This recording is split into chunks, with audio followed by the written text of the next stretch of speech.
السلام علیکم ورحمۃ اللہ وبرکاتہ۔ الحمدللہ کفا وسلام علی عبادہ الذین اصطفیٰ، اما بعد۔ محترم ناظرین کرام، آسان درس قرآن کے اندر 11ویں پارے کا دوسرا رکوع ہے، جس کے اندر سورہ توبہ سورہ نمبر 9 کی 11 آیتیں ہیں، آیت نمبر 100 سے آیت نمبر 110 تک۔ اعوذ باللہ من الشیطان الرجیم، بسم اللہ الرحمن الرحیم۔ والسابقون الاولون من المہاجرین والانصار والذین اتبعوہم باحسان رضی اللہ عنہم ورضوا عنہ وأعد لهم جنات تجری تحتها الانہار خالدین فیہا ابدا ذلک الفوز العظیم۔ اور مہاجرین و انصار میں سے قبول اسلام میں سبقت کرنے والے اور وہ لوگ جنہوں نے بعد میں احسان یعنی نیکی کے ساتھ ان کی پیروی کی، اللہ ان سے راضی ہوا اور وہ لوگ اللہ سے راضی ہو گئے، اور اللہ نے ان کے لیے ایسے باغات تیار کر رکھے ہیں جن کے نیچے نہریں بہتی ہیں، وہ ان میں ہمیشہ ہمیشہ رہیں گے۔ یہی بہت بڑی کامیابی ہے۔ وَمِمَّنْ حَوْلَكُم مِّنَ الْأَعْرَابِ مُنَافِقُونَ وَمِنْ أَهْلِ الْمَدِينَةِ مَرَضُوا عَلَى النِّفَاقِ لَا تَعْلَمُهُمْ نَحْنُ نَعْلَمُهُمْ سَنُعَذِّبُهُمْ مَرَّتَيْنِ ثُمَّ يُرَدُّونَ إِلَىٰ عَذَابٍ عَظِيمٍ۔ اور تمہارے گرد و پیش رہنے والے دیہاتیوں میں سے بعض منافق ہیں، اور مدینہ کے باشندوں میں سے بھی بعض نفاق ہی پر اڑے ہوئے ہیں۔ آپ انہیں نہیں جانتے، لیکن ہم انہیں جانتے ہیں۔ ان قریب ہم انہیں دوہری سزا دیں گے، پھر وہ بڑے عذاب کی طرف لوٹائے جائیں گے۔ وآخرون اعترفوا بذنوبهم خلطوا عملا صالحا وآخر سیئا عسى اللہ ان یتوب علیہم ان اللہ غفور رحیم۔ اور کچھ دوسرے لوگ ہیں جنہوں نے اپنے گناہوں کا اعتراف کر لیا ہے اور ان کا عمل ملا جلا ہے، یعنی ایک اچھا اور دوسرا برا۔ امید ہے کہ اللہ ان کی توبہ قبول فرمائے گا، بے شک اللہ خوب بخشنے والا نہایت مہربان ہے۔ خذ من اموالہم صدقۃ تطہرہم وتزکیہم بہا وصلی علیہم ان صلاتک سکن لہم واللہ سمیع علیم۔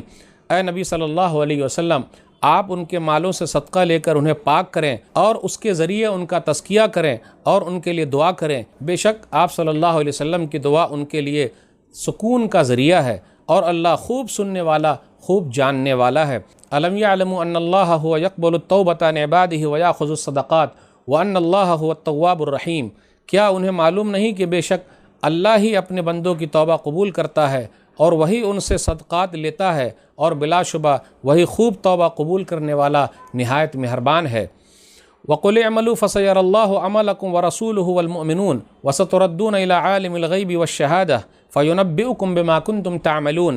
اور اے نبی صلی اللہ علیہ وسلم، کہہ دیجئے تم عمل کرو، پھر ان قریب اللہ اور اس کا رسول اور مومن لوگ تمہارے عملوں کو دیکھ لیں گے، اور ان قریب تم غیب اور حاضر کے جاننے والے اللہ کی طرف لوٹائے جاؤ گے، پھر وہ تمہیں بتائے گا جو کچھ تم کرتے رہے۔ وآخرون مرجون لأمر اللہ اما يعذبهم واما يتوب علیہم واللہ علیم حکیم۔ اور کچھ دوسرے لوگ ہیں جن کا معاملہ اللہ کا حکم آنے تک مؤخر کر دیا گیا ہے، یا تو وہ انہیں سزا دے گا یا پھر ان کی توبہ قبول فرما لے گا، اور اللہ خوب جاننے والا خوب حکمت والا ہے۔ والذین اتخذوا مسجدا ضرارا وکفرا وتفریقا بین المؤمنین وارصادا لمن حارب اللہ ورسولہ من قبل وَلَيَحْلِفُنَّ إِنْ أَرَدْنَا إِلَّا الْحُسْنَى وَاللَّهُ يَشْهَدُ إِنَّهُمْ لَكَاذِبُونَ۔ اور کچھ اور لوگ ہیں جنہوں نے مسجد بنائی تاکہ مسلمانوں کو نقصان پہنچائیں، ضرر پہنچائیں اور کفر پھیلائیں، اور مومنوں کے درمیان تفرقہ یعنی پھوٹ ڈالیں، اور اس شخص کے لیے گھات لگائیں جو اس سے پہلے اللہ اور اس کے رسول سے لڑائی کر چکا ہے، اور وہ ضرور قسمیں کھا کھا کر کہیں گے کہ ہمارا ارادہ تو نیک ہی تھا، مگر اللہ گواہی دیتا ہے کہ یقیناً وہ جھوٹے ہیں۔ لا تقم فیہ ابدا لمسجد اسس علی التقوی من اول یوم احق ان تقوم فیہ رجال یحبون ان یتطہروا واللہ یحب المطہرین۔ لہٰذا آپ صلی اللہ علیہ وسلم اس مسجد میں کبھی بھی کھڑے نہ ہوں، البتہ جس مسجد کی بنیاد پہلے دن ہی سے تقوی پر رکھی گئی ہے، وہ زیادہ حقدار ہے کہ آپ صلی اللہ علیہ وسلم اس میں کھڑے ہوں۔ اس میں ایسے لوگ ہیں جو پاک رہنا پسند کرتے ہیں، اور اللہ پاک رہنے والوں کو پسند کرتا ہے۔ افمن اسس بنیانہ علی تقوی من اللہ ورضوان خیر ام من اسس بنیانہ علی شفا جرف ہار فانہار به فی نار جہنم واللہ لا یہدی القوم الظالمین۔ کیا پھر جس نے اپنی عمارت کی بنیاد اللہ کے تقوی اور اس کی رضامندی پر رکھی وہ بہتر ہے، یا جس نے اپنی عمارت کی بنیاد ایک کھوکھلے گرنے والے کنارے پر رکھی، پھر وہ اسے سیدھا جہنم کی آگ میں لے گرا، اور اللہ ظالم لوگوں کو ہدایت نہیں دیتا۔ لا یزال بنیانہم الذی بنوا ریبۃ فی قلوبہم الا ان تقطع قلوبہم واللہ علیم حکیم۔ انہوں نے جو عمارت بنائی تھی وہ ان کے دلوں میں شک ہی ڈالے رکھے گی، الا یہ کہ ان کے دل ٹکڑے ٹکڑے ہو جائیں، اور اللہ خوب جاننے والا خوب حکمت والا ہے۔ ناظرین اکرام، آسان درس قرآن کے اندر 11ویں پارے کا دوسرا رکوع ہے، جس کے اندر سورہ توبہ سورہ نمبر 9 کی 11 آیتیں ہیں، آیت نمبر 100 سے آیت نمبر 110 تک۔ آئیے غور کرتے ہوئے چلیں، آیت نمبر 100 کے اندر کیا کہا گیا؟ مہاجرین ہے، انصار ہے، تابعین ہے، تبع تابعین ہے، پھر اسی طرح ان لوگوں کا تذکرہ ہے کہ اللہ تعالیٰ راضی ہو گیا سب سے جو ان لوگوں کی پیروی کرتے ہیں۔ رضی اللہ عنہم ورضوا عنہ، اللہ تعالیٰ نے رضامندی کا سرٹیفکیٹ دے دیا، تمام صحابہ کرام سے اللہ تعالیٰ راضی ہے۔ اب غور کرتے ہوئے چلیں، اللہ تعالیٰ تمام صحابہ کرام سے راضی ہے اور وہ لوگ اللہ سے راضی ہو گئے، ان لوگوں کے لیے جنت ہے، تو کیا کسی ایک صحابی پر اعتراض کرنے کا کسی کو حاصل ہے؟ جو بھی اعتراض کرتا ہے وہ اپنے آپ کو مومن نہ کہے۔ پھر اس کے بعد آگے یہ بیان کیا جا رہا ہے، لا تعلمہم نحن نعلمہم، آپ نہیں جانتے، ہم جاننے والے ہیں۔ یعنی نبی صلی اللہ علیہ وسلم سے کہا جاتا ہے کہ منافقوں کے بارے میں جو ہے ہم جانتے ہیں، وہ لوگ کس کنڈیشن میں ہیں، ان کے دلوں میں کیا ہے، آپ کو نہیں معلوم۔ اس سے یہ پتہ چلا کہ نبی صلی اللہ علیہ وسلم کے پاس غیب کا علم نہیں ہے۔ اب اس کے بعد یہ بیان کیا جا رہا ہے کہ کچھ مسلمان ایسے بھی تھے جو غزوہ تبوک سے پیچھے رہ گئے، ان سے غلطی ہوئی، انہوں نے سستی کی، لیکن اللہ تعالیٰ نے ان کی توبہ قبول کر لی ہے، ان کا تذکرہ ہے۔ توبہ جب قبول ہوگا ان کا واقعہ آگے بیان کیا جائے گا۔ اب اس کے بعد یہ بیان کیا جا رہا ہے آیت نمبر 103 میں کہ صدقہ و خیرات آپ لیں، لوگوں سے زکوٰۃ لیں تو ان کو دعا بھی دیں، وصلی علیہم ان صلاتک سکن لہم، اس لیے ہم اور آپ جب صدقہ و خیرات لینے جائیں، زکوٰۃ لینے جائیں تو دعا دے کہ اللہ تعالیٰ آپ کے مال میں برکت دے، اللہ تعالیٰ آپ کے مال کو بڑھا دے، پھر اللہ آپ کی پریشانی کو دور کر دے، کیونکہ یہ سکون کا ذریعہ ہے۔ اس کے بعد ایک مسجد کا ذکر ہے جس کو منافقوں نے بنائی تھی، اس کو مسجد زرار کہا جاتا ہے۔ زرار معنی تکلیف دینے والی مسجد۔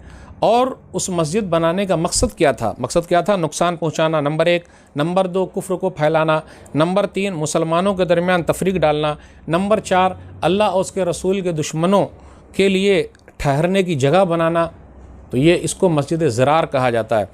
نبی صلی اللہ علیہ وسلم جب غزوہ تبوک کے لیے گئے، اس سے پہلے منافق لوگ نبی صلی اللہ علیہ وسلم کے پاس آئے اور کہا مسجد بہت دور پڑتی ہے، پریشانی ہے، بارش وورش ہے، اس لیے ہم نے ایک مسجد بنائی ہے، آپ ذرا وہاں چل کے نماز پڑھ دیجئے تاکہ برکت حاصل ہو جائے۔ نبی صلی اللہ علیہ وسلم نے وعدہ کیا کہ جب غزوہ تبوک سے واپس آئیں گے تو ضرور نماز پڑھ لیں گے، لیکن نبی صلی اللہ علیہ وسلم کو بتایا گیا کہ وہ مسجد جو بنی ہے جس کو مسجد زرار کہا جاتا ہے، وہ ایسی مسجد ہے جو تکلیف والی مسجد ہے اور وہ مسلمانوں کے خلاف استعمال ہوگی، اس لیے آپ وہاں جا کے نماز نہ پڑھیے۔ تو نبی صلی اللہ علیہ وسلم وہاں نہیں گئے۔ اس کے مقابلے میں مسجد قباء کا تذکرہ ہے، وہاں جو لوگ ہیں وہ لوگ اچھے لوگ ہیں، نیک لوگ ہیں، پاک لوگ ہیں۔ واللہ یحب المطہرین فیہ رجال یحبون ان یتطہروا واللہ یحب المطہرین، کہ مسجد قباء والے، وہاں کے رہنے والے ایسے لوگ ہیں کہ جو پاکی کو پسند کرتے ہیں۔ کہا یہ جاتا ہے کہ وہاں والے کیا کرتے تھے، پانی لینے سے پہلے مٹی کا بھی استعمال کرتے تھے صفائی کے لیے۔ تو میرے بھائیوں، صاف صفائی اہم چیز ہے، اللہ تعالیٰ صاف صفائی کرنے والوں کو پسند کرتا ہے، اور صفائی آدھا ایمان ہے، الطہور شطر الایمان۔ صحیح مسلم کتاب الطہارہ حدیث نمبر 223، صفائی آدھا ایمان ہے، اس لیے صفائی کا اہتمام کیجیے۔ اگر ہم اور آپ صاف ستھرے رہیں گے تو اس کا بڑا فائدہ، بیماری قریب نہیں آئے گی، اور اللہ تعالیٰ پاک و صاف رہنے والے کو پسند کرتا ہے۔ اس کے بعد یہ بیان کیا جا رہا ہے آیت نمبر 109 110 کے اندر، مومن اور منافق کے عمل کی مثال کیا ہے۔ مومن جو عمل کرتا ہے وہ تقویٰ کے حساب سے کرتا ہے، اللہ سے ڈرتے ہوئے کرتا ہے، اللہ کو راضی کرنے کے لیے کرتا ہے۔